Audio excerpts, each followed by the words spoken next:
Part के बारे में जिक्र है। तो आज हम क्यूबिक पॉलिनोमियल को समझेंगे और इनके कौन से क्वेश्चंस होते हैं वो भी हम डिस्कस करेंगे आज के वीडियो में। चलिए स्टार्ट करते हैं। सबसे पहले हम बात करेंगे क्यूबिक पॉलिनोमियल। तो बेसिकली अगर क्यूबिक पॉलिनोमियल को देखा जाए तो वो इस फॉर्म में लिखा होता है a x cube b x square c x plus d, और ए वाला पार्ट जो होगा वो 0 के बराबर होगा। ये पहली कंडीशन है, मतलब a is not equal to 0, 0 के बराबर नहीं, नॉट इक्वल टू 0। अब इस कंडीशन में होता क्या है कि अगर एक इस टाइप की अगर एक इक्वेशन लिखी है तो उसको हम बोलते हैं क्यूबिक पॉलिनोमियल। क्यूबिक पॉलिनोमियल में अगर हम देखें तो x की पावर कितनी है, तो 3 है। मतलब अगर हमसे कोई बोले इसकी डिग्री क्या है तो x की हाईएस्ट पावर को हम देखते हैं तो इसकी डिग्री को हम 3 बोल सकते हैं।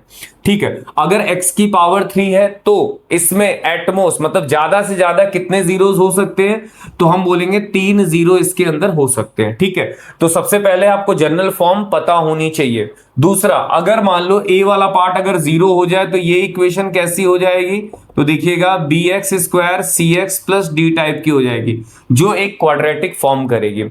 तो हमें क्या करना है, a नॉट इक्वल टू 0 ये फिक्स है। x की पावर कितनी है, 3 है, मतलब डिग्री 3 हो गई। इसमें कितने जीरोस होंगे, तो एटमोस्ट ज्यादा ज्यादा 3 जीरो हो सकते हैं। ठीक है, अब बात करते हैं कि अगर ये पॉलिनोमियल है इसके अंदर मैक्सिमम 3 जीरो हो सकते हैं तो कौन कौन से जीरोस हम ले सकते हैं। तो देखिए, इसमें आपको एक अल्फा का जिक्र होता है, एक बीटा का जिक्र होता है और एक गामा का जिक्र होता है। ले आप कुछ भी सकते हो, बट हमें जो टेक्स्ट बुक के अंदर दिया गया है या जिससे आप फ्रेंडली हो वो अल्फा बीटा और गामा है, तो इसलिए हम अल्फा बीटा गामा लेंगे। ठीक है, अगर आप इस वाले पार्ट को देखो जो आपने थोड़े दिन पहले पढ़ रखा होगा, जिसको हम बोलते हैं क्वाड्रेटिक। क्वाड्रेटिक में क्या था, a नॉट इक्वल टू 0, और इसमें कितने जीरो होते थे मैक्सिमम, तो अल्फा और बीटा बराबर। अब इनके बारे में अगर हम डिस्कस करें तो आपने इनके बारे में तो पढ़ा होगा सम ऑफ जीरोस, तो आपने बोला होगा माइनस बी बाई ए, और ये क्या है कोएफिशिएंट ऑफ एक्स, और ये क्या है कोएफिशिएंट ऑफ एक्स स्क्वायर। दूसरा अल्फा इंटू बीटा, आपने पढ़ा होगा सी बाई ए, सी क्या है कांस्टेंट, और ये हो गया कोएफिशिएंट ऑफ एक्स स्क्वायर। ऐसे ही क्यूबिक के लिए भी रिलेशन होता है, कैसा, तो sum of zeros minus b by a, ये हो जाएगा कोएफिशिएंट ऑफ एक्स स्क्वायर, और ये हो जाएगा कोएफिशिएंट ऑफ एक्स क्यूब। देखिए, ये हो गया alpha plus beta plus gamma. अभी क्या आता है, product of two term at a time. Sum use कर रहे हैं बट टू टर्म का product, alpha beta beta gamma gamma alpha, ये होता है सी बाई ए। सी क्या होगा, कोएफिशिएंट ऑफ एक्स, और ये होगा coefficient of x cube. Third case आता है अल्फा बीटा गामा, जिसको हम बोलते हैं minus d by A. D क्या है कांस्टेंट, और ये क्या है कोएफिशिएंट ऑफ एक्स क्यूब। ये 3 फॉर्मूले आपको एज ए क्यूबिक पॉलिनोमियल में आपको पढ़ने होंगे, और इन्हीं पे रिलेटेड आपके क्वेश्चंस बनते हैं। ये जो है वो क्वाड्रेटिक पॉलिनोमियल है। क्या है, क्वाड्रेटिक। तो देखो, अगर आप देखो, अगर याद करने का सीन हो कि अगर हम भूल जा रहे हैं, तो देखो यहां पे भी माइनस बी बाई ए है, यहां पे भी माइनस बी बाई ए, यहां पे भी सी बाई ए है, और यहां पे भी सी बाई ए है। ठीक है, इतना तो आपको क्लियर होगा कि यार ये तो हमने पढ़ ही रखा है, तो ऐसा ही ये भी दिख रहा है, ये हमने पढ़ रखा है, ऐसा ये भी दिख रहा है। बट फर्क क्या है, ये ध्यान रखना है, ये जो है वो एक्स स्क्वायर का कोएफिशिएंट है, ये किसका था, एक्स का कोएफिशिएंट है, ध्यान रखना। ये किसका है, एक्स क्यूब का कोएफिशिएंट है, ये किसका है, एक्स स्क्वायर का कोएफिशिएंट है। ये किसका, सी किसका है, एक्स का कोएफिशिएंट है, ये क्या है कांस्टेंट है। ये किसका है, एक्स क्यूब का है, ये एक्स स्क्वायर का। लास्ट वाला आपको याद करना होगा माइनस डी बाई ए, ये नया है, इसको आपको याद करना होगा। तो क्यूबिक पॉलिनोमियल में बेसिकली ये एक फॉर्म आपको दी है, इस फॉर्म पे आपको ये एक रिलेशन फॉर्म किया गया, उस रिलेशन के क्वेश्चंस आपको पूछे जाते हैं। ये ध्यान रखिएगा, इसकी हाईएस्ट डिग्री 3 है, और मैक्सिमम जीरो कितने हो सकते हैं, 3 हो सकते हैं। मैक्सिमम जीरो कितने हो सकते हैं, 3 हो सकते हैं। ये बस आपको ध्यान रखना है और ये फॉर्मूला याद रखना। आगे के जितने भी क्वेश्चंस होंगे क्यूबिक पॉलिनोमियल में वो क्लियर आपको मिल जाएगा। हाँ, कभी कदार अगर लगे कि आपको क्यूबिक का ग्राफ जानना हो तो बस आप ये समझना कि क्यूबिक के जो ग्राफ होते हैं ना, या फर्स्ट और थर्ड क्वाड्रेंट के अंदर ही लाई करेंगे, इसके अलावा नहीं। और बस इतना ही आपको समझना, वैसे ग्राफ आपसे नहीं पूछते हैं तो बेसिकली आप इस चीजों पे ध्यान रखें तो बेटर रहेगा। अगर किसी को ग्राफ समझना हो तो आप कमेंट करिए, आपको ग्राफ समझाने की कोशिश करेंगे। बट फिलहाल जो हमारे बोर्ड के एग्जाम के लिए रिलेटेड है वो इतना पार्ट है। आगे क्वेश्चन कंटिन्यू है, पूरे पार्ट को इस लेक्चर के अंदर हमने कवर कर लिया। चलिए स्टार्ट करते हैं। अगला है, पहले क्वेश्चन एक बार देख लो कि उसने बोला है कि 3 - 1 और -1/3 इज द जीरोस दे रखा ऑफ क्यूबिक पॉलिनोमियल। तो जीरोस दे रखा, मतलब ये मान के चलते हैं कि एक अल्फा है, एक बीटा है और एक गामा है, क्योंकि क्यूबिक पॉलिनोमियल है तो 3 इसके जीरोस हो गए। फिर हम मान के चलते हैं ये आपको एक पॉलिनोमियल आपको दे रखा है और इसके हिसाब से हमसे पूछा verify relation between zeros and the coefficient. ठीक है, मैंने यहां पे हम ये पहले से जीरोस दे रखा है तो हम इसको वेरीफाई करने नहीं जा रहे हैं। अगर आपको लगे कि नहीं यार ये जीरो कैसे हो गया, कैसे वेरीफाई होगा, तो ये 3 जो है ना वो यहां पे रख के देख लो आप एक्स के प्लेसेस पे। सॉल्व करने पे अगर इस पूरे पॉलिनोमियल की वैल्यू 0 आ गई तो ये जो x है वो इस पॉलिनोमियल के लिए एज ए 0 का काम करेगा। फिर अगर -1 रख के देखोगे पूरा रिलेशन 0 हो जाए तो भी हम बोल सकते हैं -1 इस पूरी इक्वेशन के लिए 0 का काम करेगा। वो आप चेक कर सकते हो आपको लगे तो। बट हम यहां पे सिर्फ वेरीफाई करने के बारे में डिस्कस कर रहे हैं। हम क्या करेंगे, जनरल इक्वेशन से इसको कंपेयर करेंगे। ax³ bx² cx + d, small ले लेते हैं, ax b cx d। Compare करने पे a की वैल्यू 3 है, b की वैल्यू -5 है, c की वैल्यू -11 है, d की वैल्यू जो है वो -3 है। अब सबसे पहले वेरीफाई करना है तो आपको सम ऑफ जीरोस तो लेना पड़ेगा। Alpha plus beta minus b/a, b क्या है कोएफिशिएंट किसका, x² का, और ये किसका है x³ का। अल्फा वेरीफाई करना है तो अल्फा की वैल्यू 3 है, बीटा की वैल्यू -1 है और गामा की वैल्यू -1/3 है। b के प्लेस पे पहुंचते हैं, b की वैल्यू -5 और a की वैल्यू 3 है। अब इनको सॉल्व करने पे दोनों आपस में इक्वल होने चाहिए, प्लस और माइनस माइनस, ये भी हो गया माइनस, ये 5/3। पहले मैं इन दोनों को सॉल्व करता हूं, 3 में से एक गया 2, -1/3 5/3। अब क्या करोगे, इसका एलसीएम लोगे, एलसीएम कितना आएगा 3 आएगा, 6 - 1, ये आपका 5/3 चल रहा है। इसको सॉल्व करिए, 5/3 = 5/3। ये पहला जो पार्ट है सम ऑफ जीरोस वाला, alpha plus beta plus gamma वाला, वो आपका वेरीफाई हो गया। ठीक है, अगर कोई क्वेश्चन आता है वेरीफाई का तो।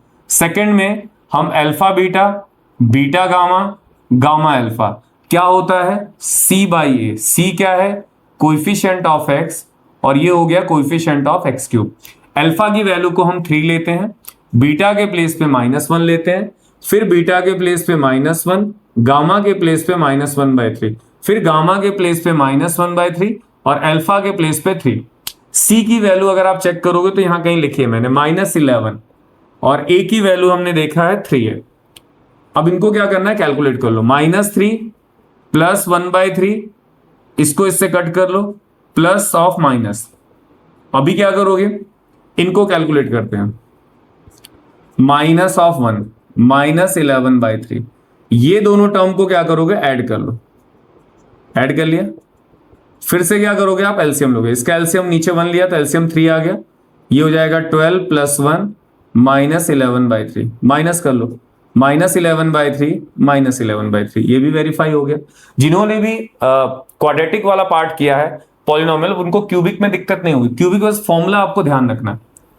ये तो लॉन्ग क्वेश्चन है, छोटे क्वेश्चन अभी इसके बाद लेने वाला। थर्ड, अल्फा बीटा गामा क्या होता है -d/a, d क्या है बेटा कांस्टेंट, और ये हो गया कोएफिशिएंट ऑफ x³। अल्फा की वैल्यू कितनी है 3, बीटा की वैल्यू कितनी है -1 और गामा की वैल्यू क्या है -1/3। d कितना है तो -3, a कितना है 3 है। ये 3 से ये 3 कट कर सकते हो, हाँ कर सकते हैं, -1 एक माइनस इधर है, इसको सॉल्व करोगे तो 3/3 माइनस माइनस प्लस, ये 3 से 3 कट कर लो, ये भी क्या आया 1 आया। तो अगर आप देखो तो जितने भी क्वेश्चन थे अगर वो वेरीफाई करने की बात कर रहा है तो पहले से उसने जीरोस हमें दिया हुआ है, जीरोस दिया हुआ है तो हमने सिर्फ क्या किया उसको वेरीफाई किया। वेरीफाई करने का मतलब क्या हुआ, हमने सम ऑफ जीरोस लगाया, फिर sum of zeros product term two at a time, उसके बाद हमने क्या लगाया प्रोडक्ट ऑफ जीरो। तो ये जब भी क्वेश्चन आएगा तो वो वेरीफाई के लिए आएगा, वो आपको ध्यान रखना है। ठीक है, चलिए अगला क्वेश्चन देखते हैं। अब छोटे छोटे क्वेश्चन 1 मार्क के अंदर कैसे पूछे जाते हैं वो हम ध्यान देंगे। ओके ठीक है, अब अगर हम कंपेयर करें कैपिटल ए स्मॉल ए के बराबर होगा, कैपिटल बी बी के बराबर होगा, और यहां पे अगर हम मान लो कैपिटल सी लेते हैं तो एक सी के बराबर होगा। ये आप डायरेक्टली भी लिख सकते हो, मैं सिर्फ समझाने के लिए लिख रहा हूं। और डी क्या होगा, स्मॉल डी के बराबर, एक क्वाड्रेटिक है। फिर से आपके पास वही चारा बचता और कुछ नहीं बचेगा। Alpha plus beta minus b by a, आपको पता है कि बी क्या होता है, तो डायरेक्टली मैं लिख रहा हूं बी जो है यहाँ पे कैपिटल बी ले लो और ये कैपिटल ए ले लो, ठीक है। कैपिटल बी की वैल्यू माइनस बी और कैपिटल ए की वैल्यू ए आ गई, मतलब ये वैल्यू आपको मिल गई। मैंने जनरल इक्वेशन कैपिटल में ली है इसलिए मैं फॉर्मूले को कैपिटल में लगा रहा हूं, कोई चेंजेस नहीं है, ये ध्यान रखना, ठीक है, जिससे आपको समझ में आया इसलिए लिया। अभी alpha beta beta gamma gamma alpha क्या आएगा, सी बाई ए। सी क्या है, तो कोइफिशिएंट ऑफ एक्स, और ये हो जाएगा कोइफिशिएंट ऑफ एक्स क्यूब। देखो alpha beta beta gamma gamma alpha, c की वैल्यू क्या है, सी है, ये बड़ा सी मान लेना और ये छोटा सी है, ऐसे समझ के चलना, ठीक है, सी, और ए की वैल्यू स्मॉल ए, तो ये मिल गया। फिर लास्ट में आता है थर्ड, अल्फा बीटा गामा क्या होता है, माइनस डी बाई ए।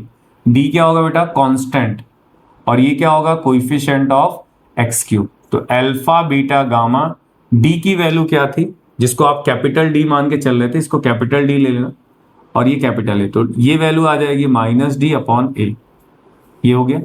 अभी क्या करोगे, इस वाले पार्ट में जाते हैं और सेम चीज है कि आपको एलसीएम लेना, 1 upon alpha plus 1 upon beta plus 1 upon gamma, alpha beta gamma.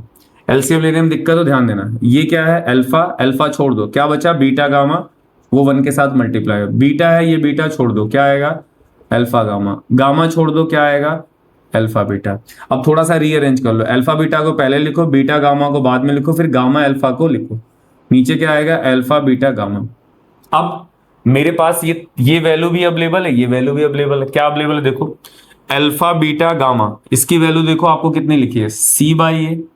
यहां पे जाओ, अल्फा बीटा गामा की वैल्यू क्या है, माइनस डी बाई ए से ए कट गया, सी अपॉन माइनस डी, मतलब माइनस सी बाई डी, ये आपका आंसर हो जाएगा। तो इस टाइप के क्वेश्चंस को भी हम इसी तरीके से सॉल्व। चलिए ये देखिए, एक सिंपल सा क्वेश्चन है, बट क्वेश्चन को पूछने का तरीका क्या है पहले वो देखेगा। Alpha beta is the zeros of polynomial, एक पॉलिनोमियल आपको दे रखा है और इस वैल्यू, ये जो टर्म्स दे रखा है इसकी वैल्यू आपको निकालनी है, ठीक है। तो जो दिया है पहले तो उसको देख लेते हैं। आपके पास एक पॉलिनोमियल है x cube minus p x square q x minus r. अगर मैं इसकी जनरल फॉर्म से कंपेयर करूं, a x square b x square c x plus d, compare करोगे तो ए की वैल्यू 1, मतलब एक्स के बाजू का जो कोएफिशिएंट है वो 1 है, बी की वैल्यू माइनस पी है, सी की वैल्यू क्यू है और डी की वैल्यू माइनस आर है, ठीक।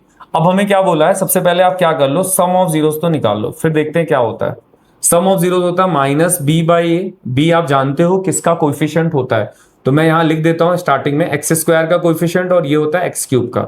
तो alpha plus beta plus gamma, ये जो वैल्यू आ गई minus of p upon 1, means alpha plus beta plus gamma equal to p आ गया। दूसरा आ गया alpha beta beta gamma gamma alpha, ये आता है सी बाई ए। सी क्या होता है, एक्स का कोएफिशिएंट और ये होता है एक्स क्यूब का coefficient. Alpha beta beta gamma gamma alpha, c की वैल्यू कितनी है क्यू और ये 1 हो गया, means alpha beta beta gamma gamma alpha क्यू आ गया, ठीक। उसके बाद क्या बचता है, उसके बाद थर्ड में क्या है, alpha beta gamma minus d by ए।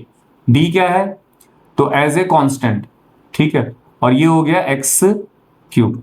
तो alpha beta gamma minus r by 1, means alpha beta gamma की वैल्यू माइनस आर आ गई, ठीक है। सारी वैल्यूज मैंने निकाल ली।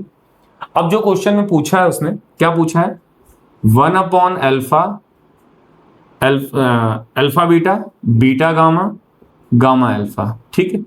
तो और तो मुझे कुछ दिख नहीं रहा है, इसके बराबर हमको लेके आना, तो मैं क्या करता हूं, सारे टर्म का एलसीएम ले लेता हूं। जिनको एलसीएम लेना नहीं आता वो इन सारे टर्म को एक साथ लिख लें, अगर लेना नहीं आता तो की बात हो रही, ठीक है। तो ये क्या हो गया अल्फा, ये क्या है अल्फा बीटा, तो अल्फा बीटा यहां दिख रहा है, उसको छोड़ के सारे टर्म क्या होंगे, इसके साथ मल्टीप्लाई होंगे 1 के साथ, तो ये हो गया। फिर बीटा गामा दिख रहा है, उसके अलावा क्या होगा अल्फा बीटा और गामा अल्फा। उसके बाद आपको क्या दिख रहा है, गामा अल्फा दिख रहा है, गामा अल्फा को छोड़ दो, अल्फा बीटा और बीटा गामा, ठीक है। अब इनको क्या करो, मल्टीप्लाई कर लो, तो क्या आएगा अल्फा बीटा गामा स्क्वायर, क्योंकि ये सारे सब मल्टीप्लाई हो रहे हैं। इसमें जाओगे तो क्या आएगा अल्फा स्क्वायर बीटा गामा, फिर क्या आएगा alpha gamma beta square. Divide में सारे टर्म दो बार दिख रहे हैं, तो मैं लिख सकता हूं alpha square beta square gamma square. देखिएगा एक बार, हमने क्या लिया, एलसीएम लिया। एलसीएम लेने का मतलब ये होता है कि अगर ये अल्फा बीटा है और एलसीएम लेना नहीं आ रहा तो अल्फा बीटा, ये भी अल्फा बीटा, तो अल्फा बीटा छोड़ दो, ये जो दो टर्म एक्स्ट्रा है उनको मल्टीप्लाई कर लो। फिर ये बीटा गामा है, बीटा गामा को छोड़ दे, ये दोनों टर्म ऊपर वाले मल्टीप्लाई कर लो। ये क्या है गामा अल्फा है, गामा अल्फा छोड़ दो, ये दोनों टर्म मल्टीप्लाई कर लो, ठीक है। अब देखो यहां से कुछ कॉमन दिख रहा है क्या आपको, सबसे पहले तो ये देखो कुछ कॉमन दिख रहा है क्या, जैसे ये अल्फा है, ये अल्फा स्क्वायर है, ये अल्फा, तो एक अल्फा कॉमन दिख रहा है। ये बीटा है, ये बीटा है, और ये बीटा स्क्वायर है, तो एक बीटा कॉमन ले सकते हैं। ये गामा है, ये गामा है, और ये गामा है, ये दो बार है, मतलब एक तो ले ही सकते हैं। तो बच क्या जाएगा, एक गामा, इसमें एक अल्फा और इसमें एक बीटा। डिवाइड में क्या चल रहा है बेटा, अल्फा बीटा गामा। अगर ये तीनों पे है तो हम ऐसे लिख सकते हैं, ये टर्म और ये टर्म क्या होगा, एक तो कैंसिल हो जाएगा, बच क्या गया देखो, gamma alpha beta upon alpha beta gamma. अगर मैं थोड़ा सा सही करूं तो alpha beta gamma divide by alpha beta gamma. अब क्या करोगे, क्योंकि हमें अल्फा प्लस बीटा की वैल्यू पता है तो इसके ऊपर लिख देंगे पी। हमें अल्फा इंटू बीटा की वैल्यू पता है, कितनी पता है, आर, माइनस ऑफ आर, तो इसका फाइनल आंसर होगा माइनस पी बाई आर। ये आपका आंसर होगा। तो इस तरीके से इस टाइप के क्वेश्चन को सॉल्व करेंगे। देखिए अगला क्वेश्चन और अच्छा है, देखिए वैसे तो इजी लग रहा है, ज्यादा कुछ करना नहीं आपको, अगर कंसेप्ट आपको पता है तो कोई प्रॉब्लम नहीं आएगी। B x square c x plus d, कितने जीरोस होते हैं, 3 होते हैं, तो alpha plus beta plus gamma क्या होता है, minus b by a. B क्या होगा, एक्स स्क्वायर का कोएफिशिएंट, और ये क्या होगा, एक्स क्यूब का होगा, ठीक। अब इसके हिसाब से आपको देखना है, क्योंकि क्वेश्चन में क्या बोला है, सम ऑफ इट्स जीरोस, तो alpha plus beta plus gamma. अब देखो ऊपर क्या है, कोएफिशिएंट ऑफ एक्स स्क्वायर, नीचे क्या है, कोएफिशिएंट ऑफ एक्स क्यूब। यहाँ देखो एक्स क्यूब नहीं है, छोड़ दो इसको, एक्स क्यूब है, यहाँ एक्स स्क्वायर, मतलब जाहिर सी बात है एक ही आंसर होगा। तो यहाँ पे minus coefficient of x square, देखो एक्स स्क्वायर दिख रहा है, ठीक है। नीचे क्या है, कोएफिशिएंट ऑफ एक्स क्यूब दिख रहा है, मतलब पहले का जो आंसर होगा वो ये हो गया। अब दूसरे में आते हैं, दूसरा वाला पार्ट क्या बोला उसने, एक बोला है क्वाड्रेटिक है। क्वाड्रेटिक में उसने, क्वाड्रेटिक के जो जीरोस होंगे वो अल्फा बीटा और गामा होंगे, तो उसने बोला है product of its zeros means alpha beta C by ए। सी का मतलब ये कांस्टेंट और ये क्या हो जाएगा, एक्स स्क्वायर। अब चेक कर लो, कांस्टेंट और कोएफिशिएंट ऑफ एक्स स्क्वायर मतलब ये टर्म, तो इसका मतलब क्या हुआ, फर्स्ट का जो हुआ वो बी हो गया और जो सेकंड का हुआ वो क्या हो गया, ए हो गया। ये आपका फाइनल आंसर होगा, ठीक है। चलिए एक और मैचिंग फॉर्मूला बेस्ड है और इसको हमें मैच कराना है, वो देखिएगा कैसे करते हैं। तो नॉर्मली हमारे पास क्या है, अगर क्वेश्चन आप देखो तो a x cube plus b x square plus c x plus d, और अगर मैं कंपेयर करने की कोशिश करूँ, डायरेक्ट अभी निकालेंगे, alpha plus beta plus gamma minus b by a, alpha beta beta gamma gamma alpha, ये हो जाएगा आपका क्या, सी बाई ए, और थर्ड केस आता है अल्फा बीटा गामा जिसको हम बोलते हैं डी बाई ए माइनस का, ठीक है। अब हमें क्या करना है, हमें सबसे पहले इस वाले पार्ट पे जाना है और इनको हम नॉर्मली पहले वाले क्वेश्चन में हम सारे टर्म का एलसीएम ले लेते हैं, अल्फा बीटा बीटा गामा और गामा अल्फा। इन सारे टर्म का LCM alpha beta beta gamma gamma alpha, तो ये जो वैल्यू आ गई सेम है, तो beta gamma into gamma alpha, ये सेम है, तो अल्फा बीटा और गामा अल्फा ये सेम है, तो अल्फा बीटा और बीटा गामा, ठीक है। अगर नॉर्मली मैं मल्टीप्लाई करूं तो क्या आएगा, अल्फा बीटा गामा, फिर आएगा अल्फा स्क्वायर बीटा गामा, ये आएगा alpha beta square gamma, divide में आएगा alpha square beta square gamma square. ऊपर वाले टर्म से कॉमन आपको दिखेगा अल्फा बीटा गामा, लेके देखो गामा अल्फा बीटा, डिवाइड में क्या है बेटा, ये टर्म दो बार है तो हम इसको ऐसे लिख सकते हैं, ये टर्म और ये टर्म कट गया, तो आपके पास क्या आया, alpha beta gamma upon alpha beta gamma. इसकी वैल्यू मेरे पास अवेलेबल है, देखो इसकी वैल्यू क्या है, माइनस बी बाई ए, इसकी वैल्यू क्या है, alpha beta gamma minus d by, ये दोनों टर्म कट गए, दोनों ही माइनस है, ओके, तो माइनस माइनस भी कट जाएगा, तो बी बाई डी आ रहा है। बी बाई डी है क्या कोई ऑप्शन में? तो बी बाई डी ये दिख रहा है। ठीक, अब चलो ये तो सीधा है। सेकंड कहानी क्या है? Alpha beta gamma minus d by a होता है। तो ऑप्शन अगर दिख रहा है तो कट डायरेक्टली मिला लो। ये मिला, मतलब पहले का आंसर थर्ड होगा और दूसरे का आंसर जो होगा वो सेकंड होगा। ये आपका फाइनल आंसर है। आई होप कि आपको क्यूबिक पॉलिनोमियल का जो टॉपिक है वो समझ में आया होगा। आगे ऐसे ही वीडियो आपके साथ हम लेके आते रहेंगे। Thank you so much and नमस्कार।